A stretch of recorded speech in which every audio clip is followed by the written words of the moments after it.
Good morning, folks. Welcome to our channel once again. It's Saturday morning. We love having you. You are incredible people. The smartest, I would say the most active and one of the largest audiences in the world. Thank you for coming. We appreciate each and every one of you. You are making the difference. There was a saying by Thomas Paine, one of the founding fathers of the U.S., "If there is trouble, let it be in my day that my child may have peace." Well, we got lots of it. We had a report over the last 2 or 3 days that Julian Assange was killed by some raid on the Ecuadorian embassy. That's not true. I will not report. To the best of my ability, I will not report what is not true, no matter how many people comment. He was not killed. He was not even apprehended. For those that don't know, he's living in the Ecuadorian embassy in London. And if Ecuador or any other nation wanted to see this continue like Russia, they would make Julian Assange an ambassador or a consulate or give him a diplomatic passport, and he would be able to leave London and go anywhere he wanted to go. But that hasn't happened yet. So why are we all focused on this man living in the Ecuadorian embassy in London? What happens this week, as confirmed by WikiLeaks, a Chinese-owned corporation that has board members across the world. Julian Assange is supposed to be the CEO of this corporation, but I don't think so. And no, he's just the front man. 17 intelligence agencies out of our 85 U.S. intelligence agencies did not say it was the Russians who were hacking the Democratic emails. The Big H lied during the debate. Are you surprised? So here's what happened, and here are the emails and twits. Let's see, Twitter that preceded this. On October 17th, here, the Ecuadorian embassy in London cut off Julian's access to the internet, just after somebody published the Big H's Goldman Sachs speeches, where she said she wanted the United States dissolved, the military dissolved, borders dissolved, the dollar to collapse, and have open borders as the North American Union. They released that. Well, of course, the DNC and everybody else got all upset because they're exposing the truth. The next day, the Ecuadorian employees admitted to cutting off Assange's internet access. Now remember, they cut off his internet access, but these things were still released. So how could they cut off his internet access and have these stories still released? Because he's not doing it. He's just the front man. And then on the 21st of October, it was announced that Julian Assange was dead, and oh my God, there was a huge raid on the Ecuadorian embassy, and oh my God, they're going to kill Julian Assange. See if we can get a picture of this amongst all the ads. I'm not sure we can. There was one police car that pulled up, and then another police car, and they had shotguns. And they were there. There it is. Oh my God. There was a police car that pulled up that had a shotgun. Oh my God. Is Julian Assange alive? Oh, we have a police car show up in front of the embassy, something that's quite normal. As an ambassador, you work with the police. If they touch you, they go away permanently. It's best if they sit down with you and have a cup of coffee. Very few people can get away with killing an ambassador. So someone or some agency connected to the United States corporation then, since this was announced, overloaded the servers all across the nation with the internet. And we live here. We didn't have the internet go down. We had some problems with Twitter. This sector, a little bit here and here. What happened was some agency connected to the United States corporation overloaded information from your refrigerators, your DVDs, your televisions, your smart meters, washers, dryers, stoves, and it overloaded the servers and they shut down. Have you changed the password on your refrigerator lately? Why do you think your refrigerator and your furnace and your stove have computer chips in them? I mean, the stove should just be an on-off mercury switch, right? Nah, there's computer chips in the stove. You have to see if you want to get a handle on how intense this is. This is page 91 where they're telling people who want Puerto Rico to be free in 1960 they're going to kill them. But this is the COINTELPRO papers, documents from the FBI secret wars against domestic dissidents. It's secret wars. They kill the domestic dissidents in 1960. The report was put out by United States Senator Frank Church. I say that again. United States Senator put out the original report on COINTELPRO. Apparently, the Democrats did not like what the FBI was doing. Yeah, this is Freedom of Information release. Classified. Come on, folks. There's no freedom in this country. We haven't been free since 1871, and the Organic Constitution was passed. In fact, Abraham Lincoln, as a member of the BAR, British Authorized Registry, became president of the United States and then quickly incorporated it to justify his position. And in 1871, under Ulysses S. Grant, we became a full corporation called U.S. Inc. You know, it just goes on and on and on. You can read all these things on COINTELPRO. This is not a story on COINTELPRO. It's what's happening today.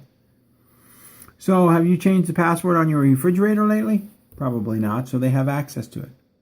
That's why we know it was part of the U.S. Inc. that did this. And then on the 21st, so let's go back to this. On the 17th, and we called, there was no attack on Julian Assange. They cut his internet. They admitted they cut his internet. There were 2 police cars seen in front of the Ecuadorian embassy, so somebody began shutting down the internet.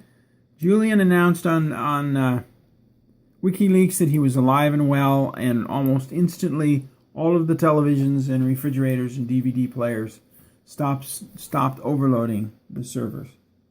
Now that's a good lesson, because chances are nobody's going to change the password on your refrigerator or on your stove. So this can happen again and again and again. Now they targeted 4, 5, 6, 7, 8, 10 servers. So Cisco got clobbered, or whoever was running the servers.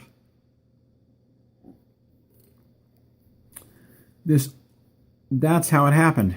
Just a total panic on the internet. The events were created to cause an incredible amount of anger towards these fascists in the White House.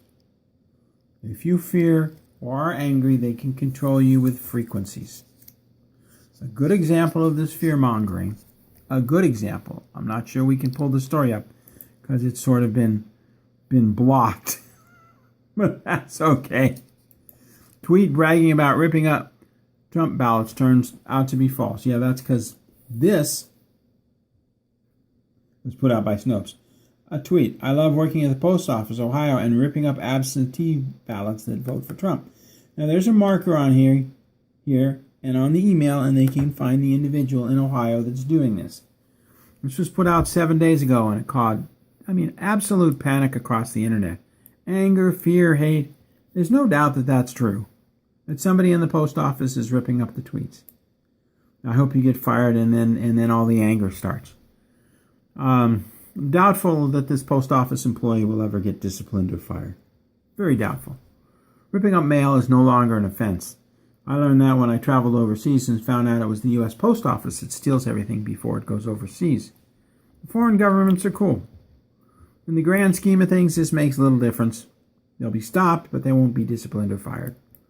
But it caused an enormous amount of hate and anger. So relax, folks.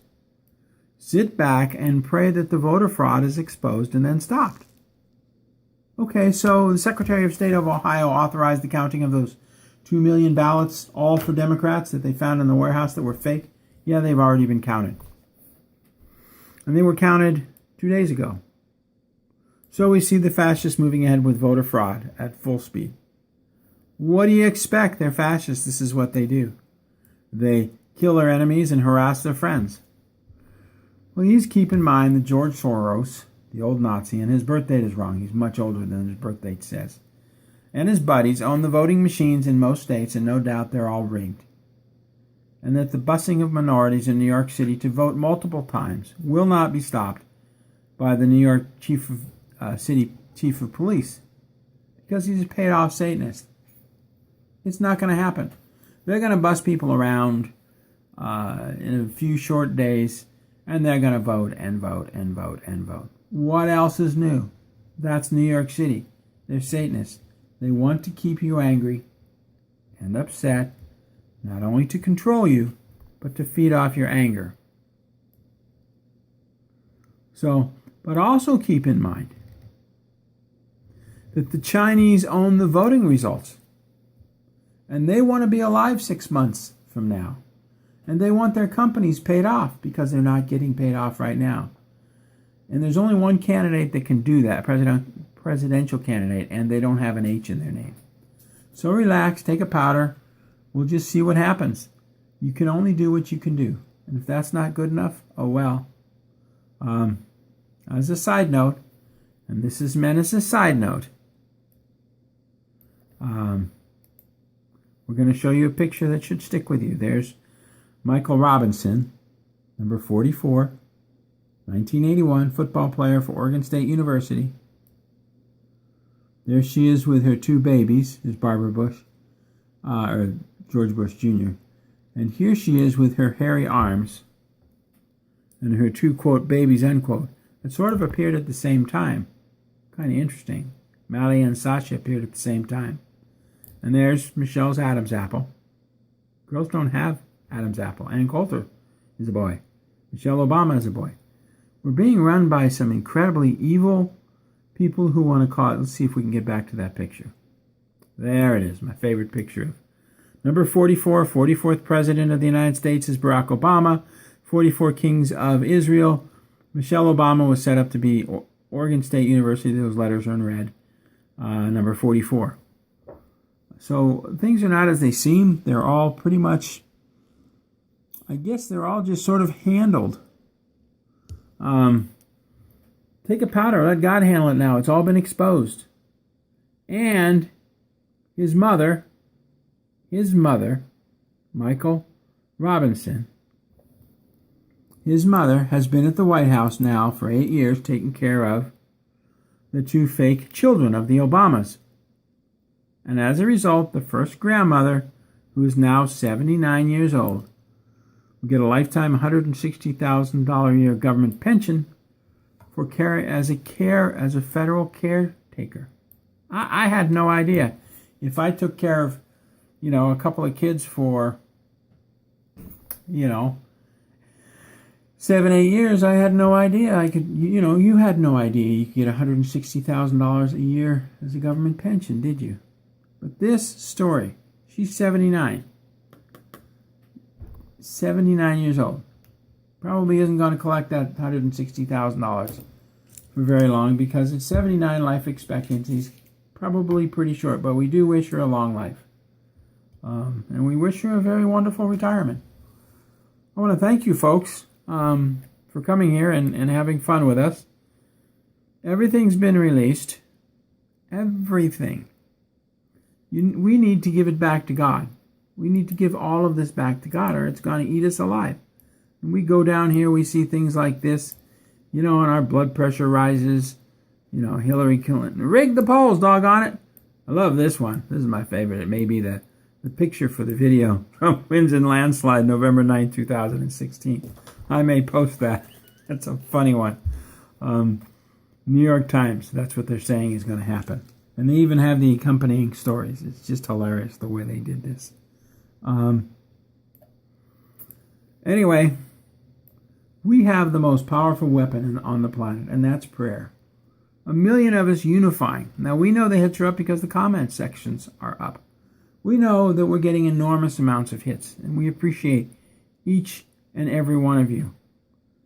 Please pray with me that these fascists are immobilized immediately across the planet or thrown off the planet. And that those conducting voter fraud, including the Ohio Secretary of State, is immediately stopped and reverses this voter fraud.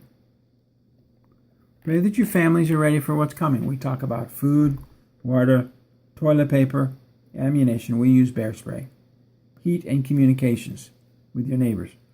If you're not trained in the use of a gun, or if you're not comfortable using it in your house, get some bear spray, because you can always spray it and run outside screaming, dial 911. It's a very safe.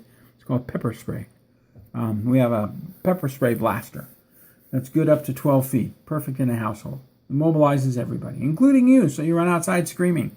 Somebody will dial 911. So anyway, we want to thank you for coming. We want to leave you with something that will make you laugh and pray. Not something about war and destruction. There you go. This is going to make everybody censor our program. Anyway, folks, thank you for coming. We have William Mount Cooking. We had a breakfast from one of our suppliers this morning, and dinner will be Food for Liberty, Pasta Primavera, gluten-free. And then we feel that these are the best deals you can get on the market. Anyway, I want to thank you. That shit. I mean, it's all the same, but doesn't that just make you laugh? Anyway, thank you, folks, for watching. God bless to each and every one of you. And have a wonderful, wonderful weekend. And have a very positive weekend. And don't let all these stupid announcements from the left get you down. We have the most powerful weapon in the world, prayer. Thank you. God bless and good night.